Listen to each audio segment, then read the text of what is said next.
gather momentum across the nation. Key issues of security, the economy, the manufacturing sector, education, agriculture, and health continue to dominate discussions at the national and sub-national levels.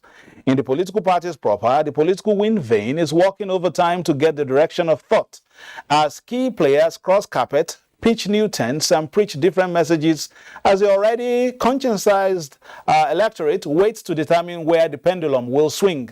For the uninitiated, the Nigerian political space may look like a labyrinth, which only the savvy can navigate. We will attempt to separate the substance from the quicksand. Also on Political Update today, we will shine a touch on Lagos and see how candid a candidate can be about the outlook of that state. I am Fisayo Ogunfuyi. Welcome.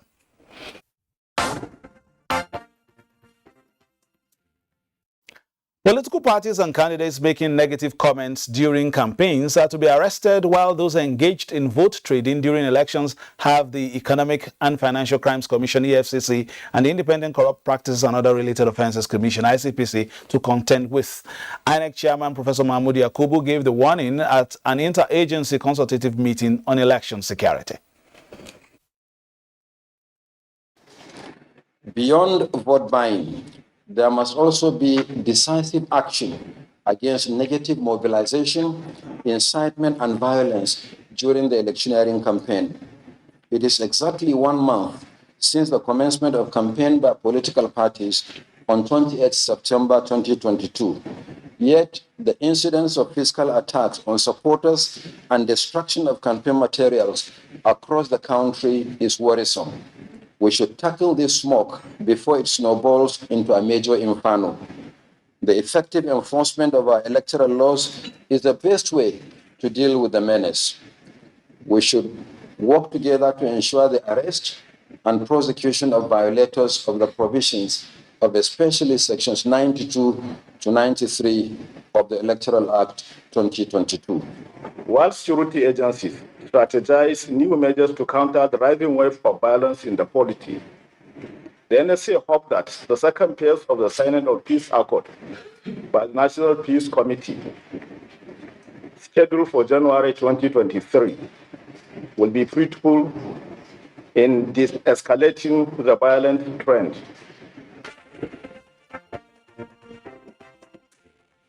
And still on campaigns, the executive chairman of the Economic and Financial Crimes Commission, EFCC, Abdulrasheed Bauer, appeared before the Senate earlier this week on budget defense and restated the commitment of his commission to track campaign spending.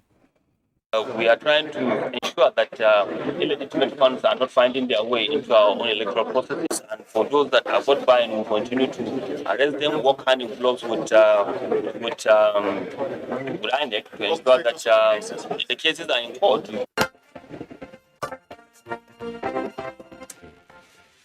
To our conversation now, the race to the Lagos State Governor's Office, Governor's Avenue, Alausa Ikeja, is moving at pace. One of the contestants is Mr. Funsho Doherty of the African Democratic Congress, ADC. He joins us now via Zoom. Thank you very much for joining us on Political Update, Mr. Doherty. Thank you very much. It's a pleasure to be here. Thank you for having me. All right, Mr. Doherty, you are a chartered accountant. Have you taken into account the massive followership of the ruling party in your state, its nearest rival in past elections, and the resurgent Labour Party in coming forward as the champion of the ADC? What are your chances? Thank you. I think our chances are great, actually. And I'll start with the premise of your question, which I would argue is flawed.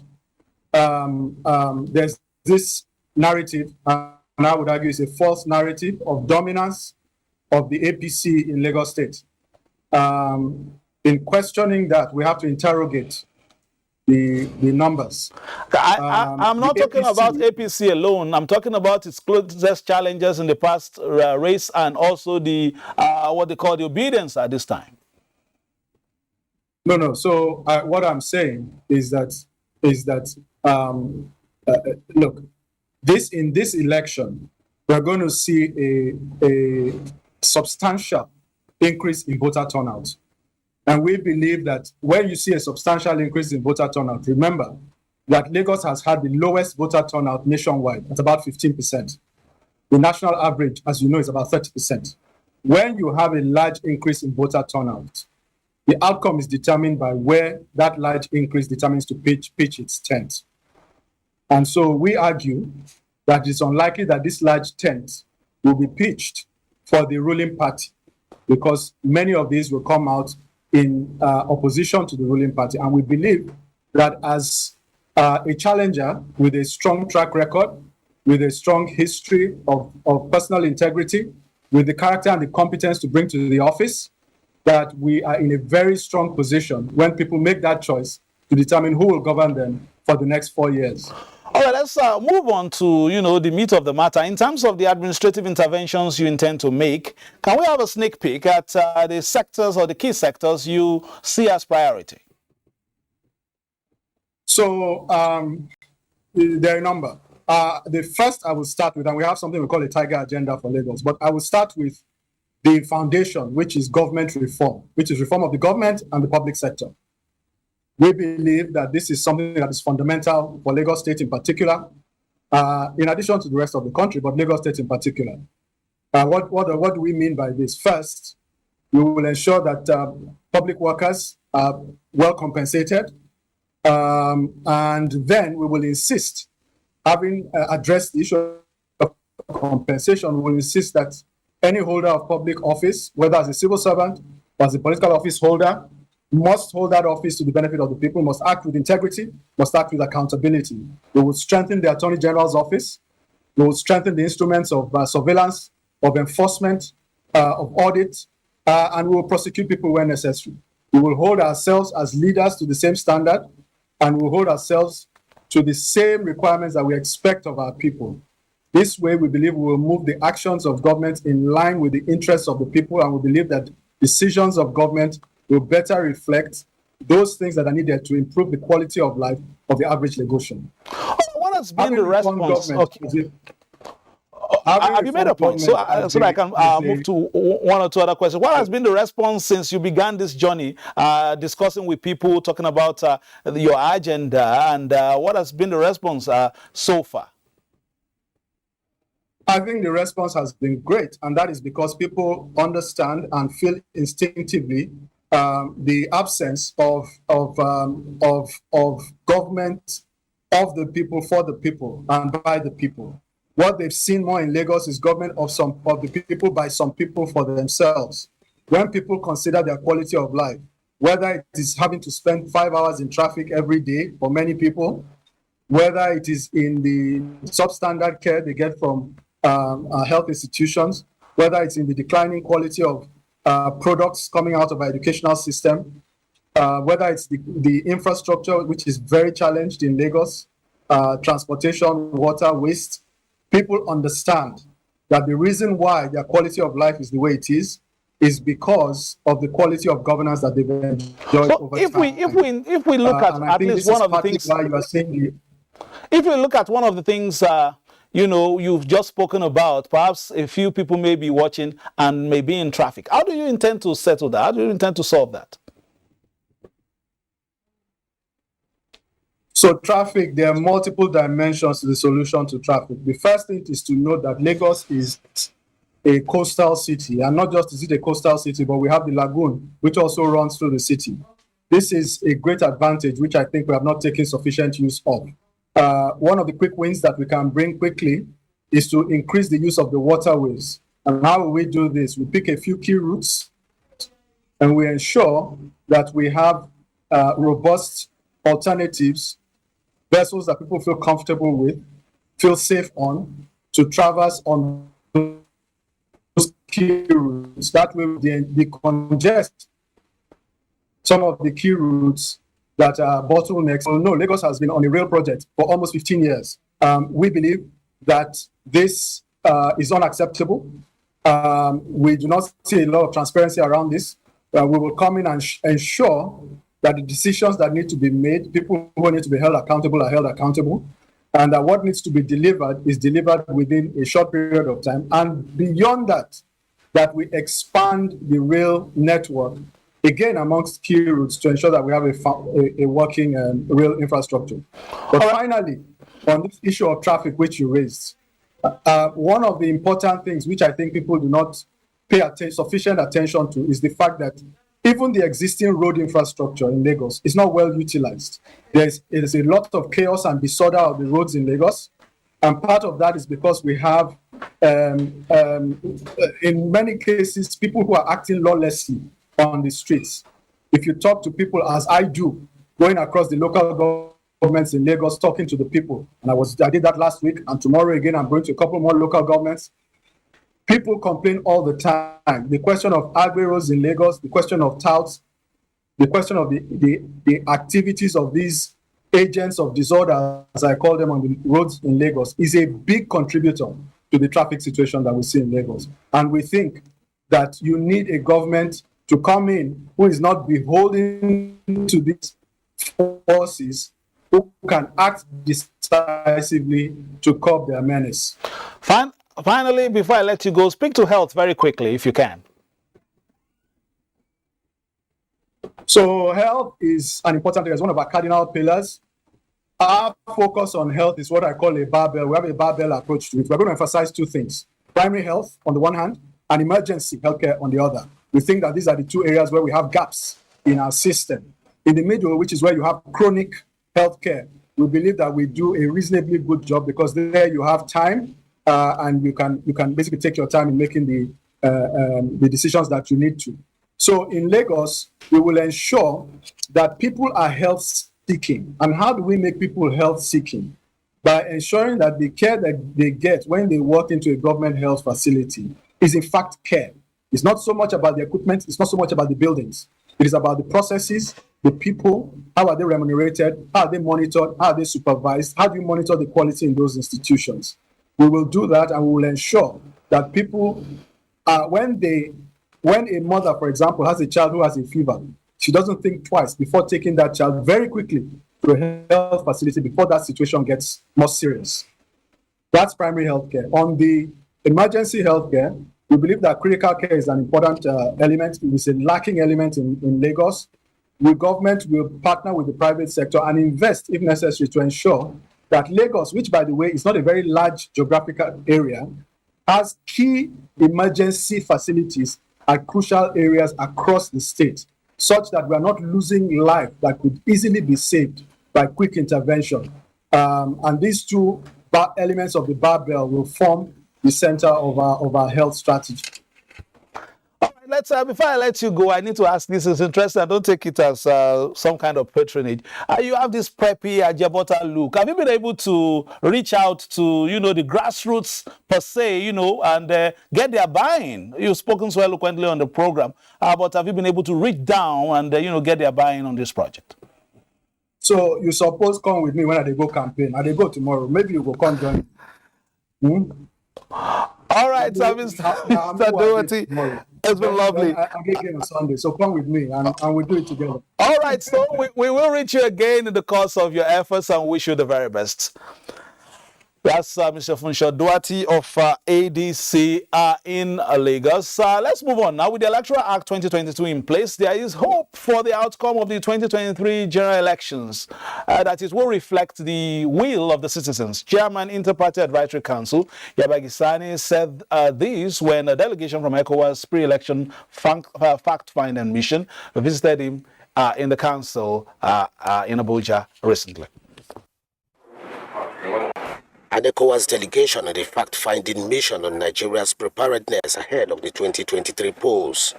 Former chairman of Ghana Electoral Commission for 22 years, Kwadu Afarikian, led the delegation. Here, the team is interfacing with the umbrella body of all political parties to ensure politics is played according to the rules, because Nigeria is Africa's image at the global stage.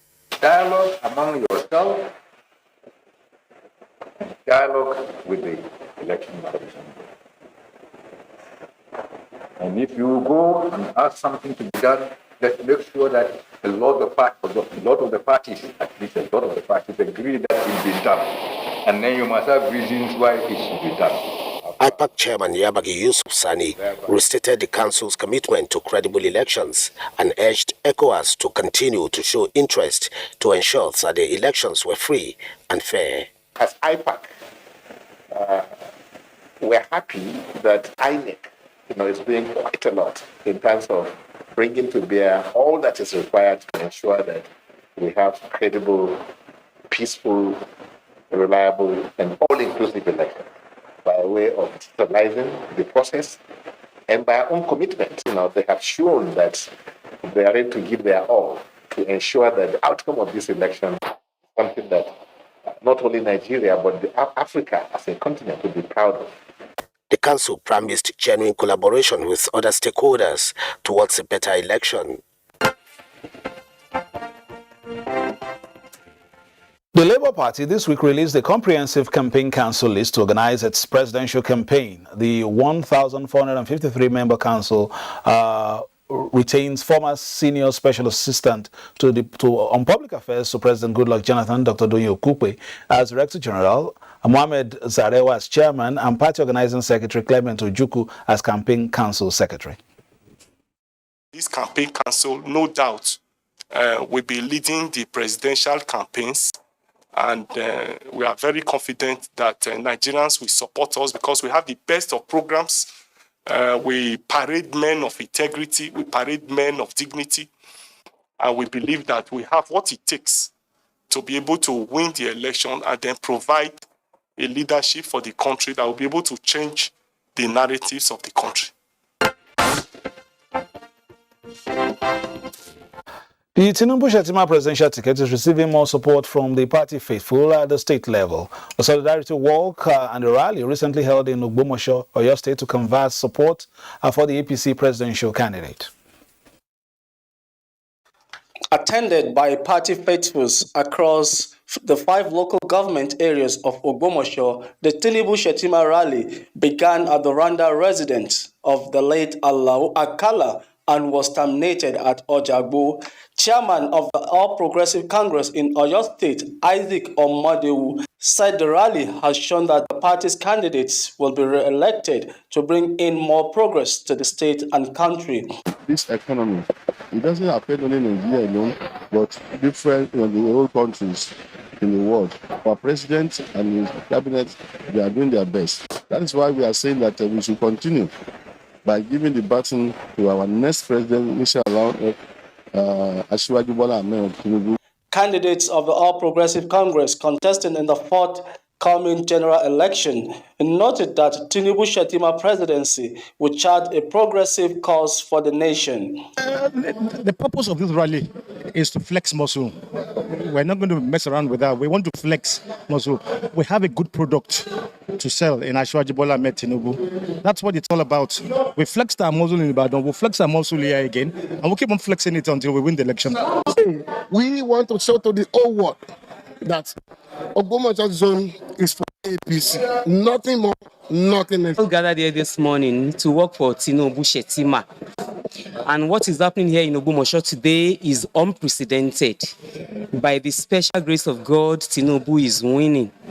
The party candidates assured the electorate that they will continue to ensure dividends of democracy to their constituents if re-elected. Meanwhile, APC members in the Northwest have resolved to wade into the face-off between the party and some aggrieved aspirants in some states in the zone and ensure that there's unity of purpose ahead of the 2023 general elections. The meeting convened at the instance of zonal leadership of the party was held behind closed doors and was chaired by the National Vice Chairman Northwest Salu Lukman.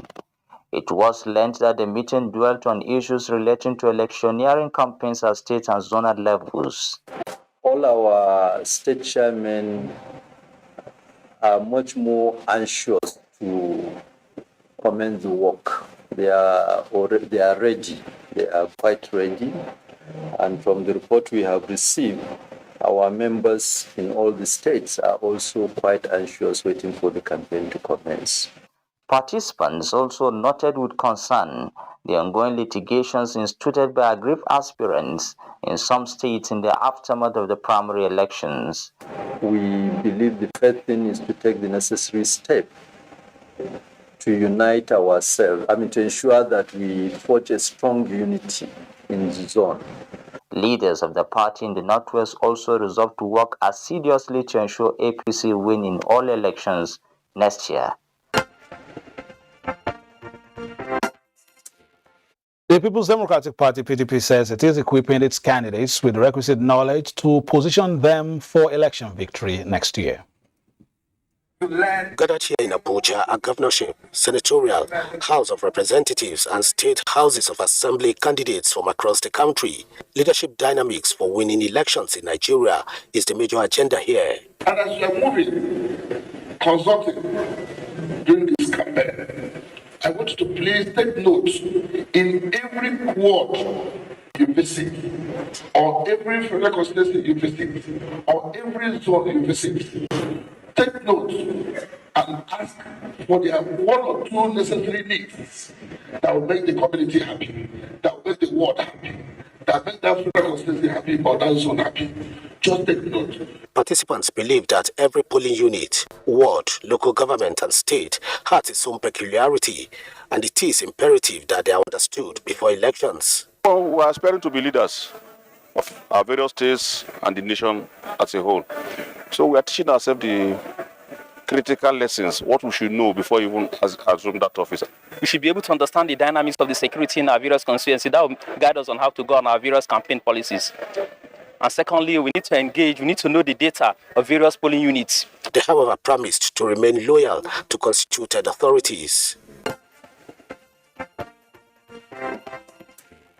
Timothy Yusuf report concludes political update today. Keep a date with us, of course, next week, again Tuesday, when we'll come bright and early to give you political news, reviews, previews, and interviews. Stay with the Nigerian Television Authority, Africa's finest and best, as we move towards the crucial date with destiny next year, of course, for the presidential election. I will be giving you stories and, of course, programs get towards that. My name is Fisal Gunfi, thanking you for watching, hoping that this weekend again, as you go about your duties and, of course, your politics, play your politics for the greater good. Bye-bye now.